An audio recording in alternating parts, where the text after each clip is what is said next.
This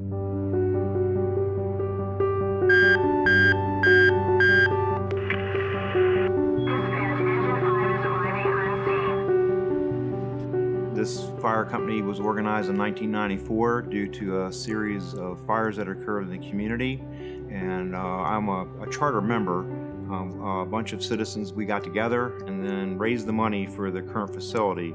The facility we are now in is more or less a garage. It was built in 1996 and it's 40 by 80 feet. It's designed to have 4 pieces of apparatus parked inside of it, and we've grown and our services have grown over the years, and now we have 6 pieces of apparatus parked inside. With 6 pieces of apparatus parked inside the structure, I have to move some units out to get others to respond. And of course, response time is very critical when you're dealing with an emergency in the community. For an example, we have to pull the ambulance out to get our attack truck out, and that vehicle is primarily used for brush fires. To get our 3rd ambulance out, we have to move a pumper outside and then maneuver the vehicle back and forth to get it outside. As a driver pump operator, it gets tricky when you have firefighters trying to get on the engine. When we have a call, the doors only open so far because of the gear racks and where they're located. When a call comes out, they'll come running around this side, and whatever rack they're in, they have to pull their gear off and literally stand right here and get dressed. You put your pants on, you pull them up, and then you're putting your coat on. And as you see, I'm shoulder to shoulder here, so it's hard to put your coat and stuff on, and then you step onto the apparatus. And then of course when you get off the apparatus, you're doing the same thing. You're actually down dressing right here. Most fire stations that you go into, there is enough room for storage of at least the protective clothing for the firefighters at our station, because we have so many newer members that have come in the last few years. We ran out of that space, so we actually have people that have their protective clothing that's assigned to them stored in a shed outside. So in essence, what happens when we have a call for an alarm for an EMS or a fire incident is those persons have to run through the building, go outside, open the shed up, put their gear on, run around the building, and then we hold the trucks up and wait for them to get on board. It takes the firefighters longer to get on the fire truck, so you have to make sure that everybody's on before you pull the apparatus out. Sometimes it's better to pull the apparatus out, but you have to wait for your air brake system to come up and make sure you have proper air brake pressure. So again, you're wasting time constantly because we have such limited space in this building. When we have extreme cold, like in the months of January, we have some issues that occur with the apparatuses parked outside. One of those is in the rear of one of our medic units, where there's possibility of the drugs freezing.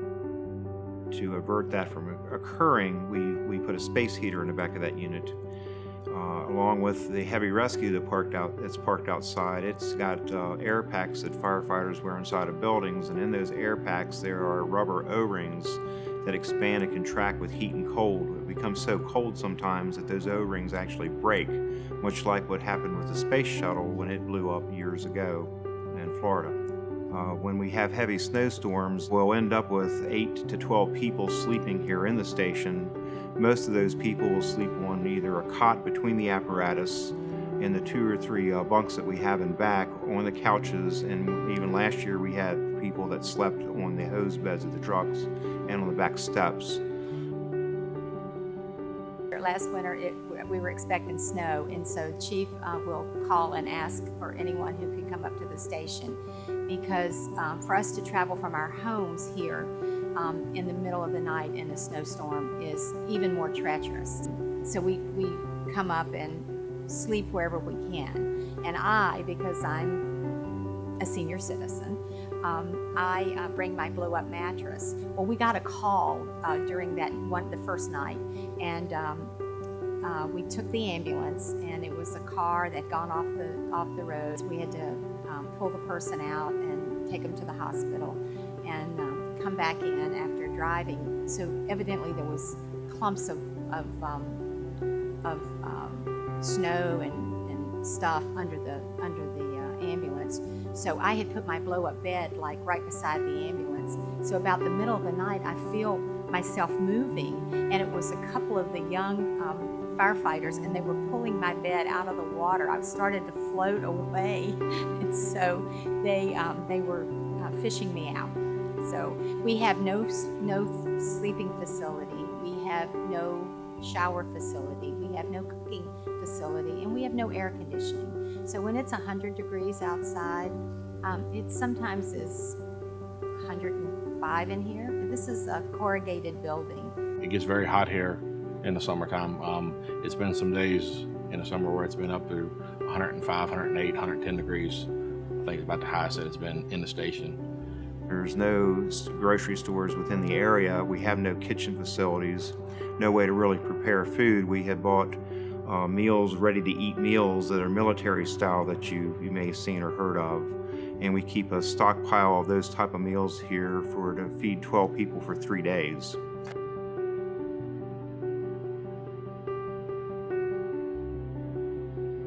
Our kitchen facility is me bringing an electric skillet and setting it up on a card table in front of one of the apparatuses. When we have breakfasts on the weekend when I do my duty shift, the way we clean up, the outside front tarmac is the kitchen where we clean. So using a garden hose along with some soap and water is how we clean things. So other people take for granted that you have a kitchen, you have a dishwasher, you have hot water. We lack those facilities here. Same thing with the laundry facilities. If I go out and get dirty or I get something on me like gasoline or something that's not good for me, I have no way to clean myself here other than through the garden hose. It gets a little tricky with the garden hose when it's 20 degrees outside washing your hair. Sometimes you tend to skip the conditioner and just move on with the shampoo in that instance. All the apparatus in the station is powered by diesel motors, which of course have the diesel smoke, which has carcinogens in it. These carcinogens infiltrate all the protective clothing the firefighters wear, as well as the bunk beds and the bedding that the volunteers bring from home with them. It also infiltrates everything in the station, including even the couches that we sit on.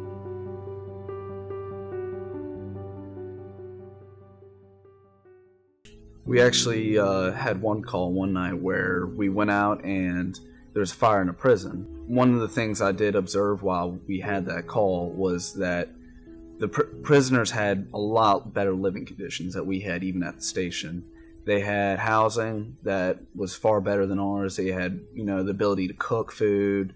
They not only had that, but also the ability to shower, laundry, stuff that we could use at the station, but we don't have. For example, I've seen guys who, 2 or 3 of them on the couch, 4 of them on cots, air mattresses, sleeping back on the bunks where the bottom bunk is the only one able to be used, while the top bunk has to hold a bucket because rainwater gets in through the ceiling, and we have to keep a rain bucket right there. It was real eye-opening to see how prisoners can have a better living situation than, say, volunteer firefighters.